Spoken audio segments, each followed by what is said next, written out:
Dear Henry, as you may recall, back in 1998, I was involved in a serious auto pedestrian accident.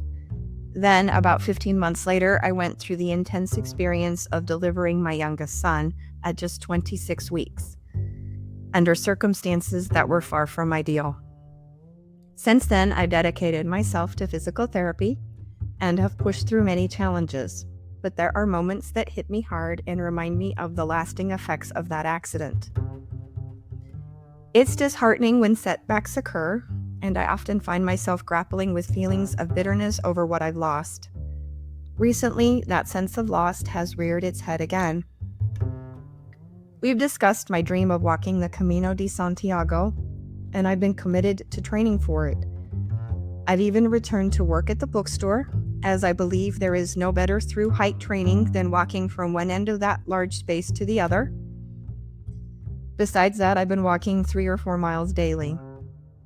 However, my left hip absorbed much of the impact from the accident, leading to nerve damage and instability, particularly after my iliac crest graft. Additionally, it appears I've developed some internal instability from that last pregnancy. Wednesday, while walking my dog Ziggy, I felt a sudden jolt, as if I had dislocated my hip. The following day, I limped into urgent care, and it turns out I may have subluxated my left hip, definitely straining some muscles and tendons and possibly even tearing something. This means I'm now on crutches and sidelined from my Camino training. Whether I'll continue working at the bookstore is uncertain, as I'm on leave while I recover. This ongoing battle is incredibly frustrating, and once again I find myself at a crossroads.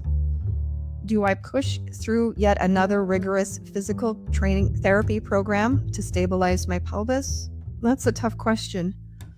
10 years ago, I put so much effort into getting my rib cage and shoulder girdle stable, yet I never succeeded.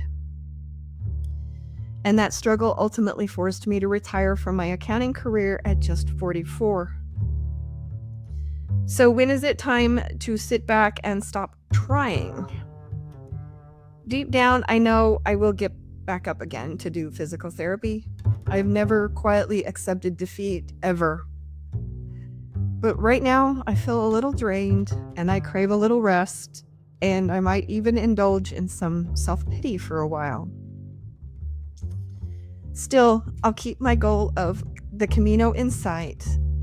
Just not today.